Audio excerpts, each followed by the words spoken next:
Air commander SS बहल defence expert के तौर पर जुड़ गए हैं। सर, जिस तरीके से इस अटैक को अंजाम दिया गया, ये कोई रैंडम मास शूटिंग नहीं बल्कि एक टारगेट किलिंग नजर आती है। कैसे देख रहे हैं आप इसे? बिल्कुल सही कह रहे हैं आप। पैंट बीच जो है बेसिकली एक ऐसा एरिया है जहां पे बहुत सारे लोग, अनआर्म्ड लोग वहां पे रहते हैं। यानी कि किसी भी समय पे आपको बीच के अंदर बहुत सारे लोग मिलेंगे। तो ये कहीं ना कहीं बहुत ही प्लान्ड अटैक था और ये पहली बार नहीं है कि ऑस्ट्रेलिया के अंदर ऐसे अटैक होते रहे हो। 1996 में अगर आपको याद हो तो 35 लोग मारे गए थे। 2014 में अटैक हुआ, 2018 में हुआ, 2022 में हुआ। लेकिन इसमें ज्यादातर दो टाइप की संस्थाएं इसको अंजाम देती हैं। एक तो है क्रिश्चियन हार्डलाइनर की एक संस्था है और दूसरी है मुस्लिम्स की जो इस्लामिक हार्डलाइनर्स हैं, वो वाली संस्थाएं हैं। ये दो संस्थाएं जो है जनरली ऐसे अटैक्स करती आई हैं। तो कहीं ना कहीं ये अटैक्स उनके अगेंस्ट किए जाते हैं जो कि सॉफ्ट टारगेट है और इसमें उस मूल के लोग रहते होंगे जिस मूल को वो टारगेट करना चाहते हैं। और वो ऐसे लोग जो अपनी डिफेंस नहीं कर सकते, ऐसे लोग जो वल्नरेबल हैं, ऐसी जगह जहां पे ज्यादा सिक्योरिटी नहीं होती, जहां ज्यादा चेकिंग नहीं होती। तो कहीं ना कहीं बहुत सोच समझ के इस टारगेट को चूज किया गया है। और देखिए 2000 से ज्यादा लोग वहां पर मौजूद थे, इस त्योहार को मना रहे थे। बल साहब, देखना यह भी महत्वपूर्ण हो जाता है ना कि ऑस्ट्रेलिया में बीते 3 दशक में यह सबसे बड़ा हमला है। जिस अटैक का आप भी जिक्र कर रहे थे 1996 के, उसके बाद तो यहाँ पर गन कंट्रोल कानून को और ज्यादा पुख्ता किया गया। बावजूद उसके हमलावर यहाँ पर पहुंचते हैं और अंधाधुंध फायरिंग शुरू कर देते हैं। बिल्कुल सही कह रहे हैं आप। अब आपने जो दो महत्वपूर्ण बातें कही हैं, हमलावर इम्पैक्ट क्रिएट करना चाहते हैं, एक ऐसा इम्पैक्ट, और दूसरा उनको पता है कि उनको मार दिया जाएगा क्योंकि एक तो डेड है और दूसरा बहुत ही गंभीर स्थिति में है। तो कहीं ना कहीं उनको पता है। तो ये एक टाइप का सुसाइड हमला ही मैं गिनूंगा। और तीसरी चीज है, बहुत सारे लोग कॉन्सेंट्रेटेड एक जगह में जहां पे इजी टारगेट्स हैं। तो दो लोग भी बहुत बड़ा इंपैक्ट क्रिएट कर सकते हैं। आज देखिए पूरे वर्ल्ड में ये न्यूज सबसे चर्चित न्यूज में आ चुकी है। तो ये जो ऑर्गेनाइजेशन है ये बहुत जल्दी अपने आप को जाहिर कर देगी कि किसने ये अटैक किया, क्योंकि वो चाहते जो थे कि एक इम्पैक्ट हो, एक साइकोलॉजिकल इम्पैक्ट वो हो चुका है। और अगर साइकोलॉजिकल इम्पैक्ट हुआ है तो कोई ना कोई संस्था तो इसका जरूर क्रेडिट लेगी, क्योंकि वो चाहेगी कि सबको पता चले कि ये अटैक क्यों किया गया। हालांकि एक बहुत बड़ी मुस्लिम संस्था है जिसने कहा है कि वो इसमें इन्वॉल्व नहीं है मुस्लिम्स, लेकिन मैं इस बात को नहीं मानता। ये तो जब तक कि पूरी चीज बाहर निकल के नहीं आएगी तब तक नहीं कहा जा सकता कि इसमें मुस्लिम अटैक नहीं होंगे। लेकिन बाजा, फिर भी अगर प्राथमिक तौर पर आप देखें तो क्या संदेश देने की कोशिश यहाँ पर ऑस्ट्रेलिया में यहूदियों पर हुए इस अटैक के जरिए की गई होगी? क्या आपको दिखता है? देखिए, इस समय इजरायलीज हर जगह पे, अब मैंने शुरू में भी कहा आपको, एक मूल के लोग जहां बहुत ज्यादा आए हो, लेकिन ऐसा नहीं है कि सारे उसी मूल के लोग होंगे वहां पे जो या तो हर्ट हुए या मारे गए हैं। लेकिन इजरायलीज के ऊपर हमला इस समय इजरायलीज टारगेट पे है, खासकर जबकि लेबनान और गाजा के अंदर हमले जारी हैं और सीरिया के अंदर भी जो प्रॉब्लम्स चल रही हैं उसकी वजह से ये बहुत क्लियर है कि ये टारगेटेड किलिंग है, इसमें तो कोई डाउट ही नहीं है।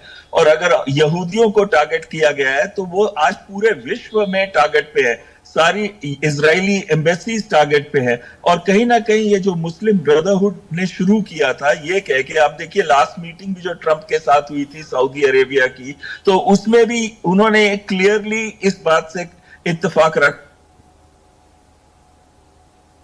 था कि कहीं ना कहीं Gaza peace plan totally one sided है और वो टोटली इजराइल के साथ है, रादर देन बीइंग कि अगर गाजा को कैसे रिहैबिलिटेट किया जाए या फिर पैलेस्टीनियंस को कैसे रिहैबिलिटेट किया जाए। तो कहीं ना कहीं जो इजराइल के अगेंस्ट इस समय सिक्योरिटी थ्रेट वर्ल्ड में सबसे ज्यादा हाई है और जहां पे भी यहूदियों की कॉन्सेंट्रेशन है, आप लेके चलिए वो टारगेट पे होंगे। और साथ में अगर ये जैसे सुसाइडल अटैक हुआ है तो ये एक बात तो दर्शाता है बहुत क्लियरली कि उन्होंने टारगेट बहुत सोच समझ के चूज किया है। उनको पता है इस मूल के लोग यहाँ ज्यादा होंगे, इस वजह से इस अटैक को किया जा रहा है और इसका इंपैक्ट पूरे विश्व के अंदर इस समय दिख रहा है और सारे ज्यादातर न्यूज चैनल्स में आज यही न्यूज अभी कवर की जा रही है। मेजर जनरल रिटायर्ड संजय सोई डिफेंस एक्सपर्ट के तौर पर हमारे साथ जुड़ गए हैं। सोई साहब, जिस तरीके से अटैक को अंजाम दिया गया है, क्या आपको ये लगता है कि ये एक सॉफ्ट टारगेट स्ट्रेटजी थी? आपको पता था कि 2000 से ज्यादा लोग वहां पर त्योहार मनाने पहुंचे हैं, अलग अलग जगहों से पहुंचे, और इसलिए यहां पर अटैक करके बड़ा नुकसान किया जा सकता है? नहीं, बिल्कुल इसमें कोई शक नहीं है, क्योंकि चानुका जो है ये जूइश फेस्टिवल था और काफी बड़ी संख्या में थे। और एक जैसे ऑस्ट्रेलिया में इस तरह का कहीं एक थ्रेट का खतरा नहीं था उनको कि इस तरह से कोई अटैक हो सकता है, इस तरह का हमला हो सकता है। और ये कहीं ना कहीं एक सिलेक्टेड टारगेट है और एक प्लान वे में किया गया है, और ये काफी अनफॉर्चुनेट है। और जैसा कि खबर आ रही है कि शायद एक मिलिटेंट मारा भी गया है, गनमैन मारा गया और एक को पकड़ लिया गया है। और लेकिन कैजुअलिटीज काफी ज्यादा बड़ी संख्या में, काफी ज्यादा भगदड़ मची हुई है। अभी इवैक्यूएशन चल रहा है और पुलिस के ऑपरेशन अभी भी कॉम्बिंग ऑपरेशन जारी है। तो मैं ये सोचता हूँ कि डेफिनेटली ऑस्ट्रेलिया में जहां तक अभी इस तरह के ज्यादा बड़े इंसिडेंट नहीं हुए थे, ये एक नया क्षेत्र इनको मिला है जहां पर कि इस तरह के इंसिडेंट होने से इसका कहीं ना कहीं एक इफेक्ट जरूर पड़ेगा। रोमिता जी, तो सोई साहब, जिस तरह से इस अटैक को किया गया, जाहिर है कि कोई मैसेजिंग करने की कोशिश यहाँ पर की गई है। क्या आप ये मान रहे हैं कि जो देश इजराइल को सपोर्ट करते हैं उन्हें अप्रत्यक्ष तौर पर एक मैसेज, एक संदेश देने का प्रयास किया गया है यहूदियों पर इस अटैक को अंजाम देकर?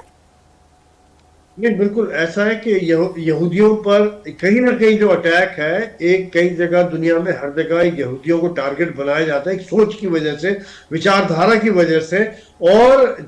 और भी जगह, चाहे भारत में भी हमने देखा 9/11 में, 26/11 में जब हमला हुआ था, तभी भी इन्होंने ज्यूश जनता को टारगेट किया था, इजरायलीज के ऊपर हमला किया था। दूसरा, दुनिया में और भी कहीं तो वहां भी ज्यूश, क्योंकि एक सोच है डिस्ट्रॉय ज्यूज डिस्ट्रॉय अमेरिका, इस तरह की सोच के हिसाब से लोग काम करते हैं। कहीं कंस्ट्रक्टिव सोच के ऊपर नहीं जा रहे कि हम कुछ बनाएं, अपने बच्चों को पढ़ाएं, अपने बच्चों को आगे बढ़ाएं। और ये जो सोच है, उसी सोच का हिस्सा अनफॉर्चुनेट पार्ट ये है कि ऑस्ट्रेलिया में जहां पर कि लोगों ने सोचा नहीं था कि इस तरह की घटना हो जाएगी, और ऑस्ट्रेलिया में इस तरह की घटना और इस तरह की एक टारगेट करके एक रिलीजन, जैसे हम पहलगाम को देखें कि एक एंटी हिंदू किया गया था, यहाँ पे एक तरह से ज्यूइश पॉपुलेशन को टारगेट करके कहना कि एक मैसेज देने की कोशिश की गई है कि हम दुनिया में कहीं भी हमला करने के लिए तैयार हैं और हम करेंगे हमले। रोमिता जी, तो देखिए, सोई साहब भी यहाँ पर इस बात को मान रहे हैं कि कहीं ना कहीं एक संदेश देने का प्रयास जो है वो किया गया है। बल साहब, जिस तरीके से हमलावर अभी दो ही नजर आ रहे हैं, जो तस्वीरें भी हम अपने दर्शकों को दिखा रहे हैं उसमें साफ दिख रहा है कि दो हमलावर अंधाधुंध फायरिंग कर रहे हैं।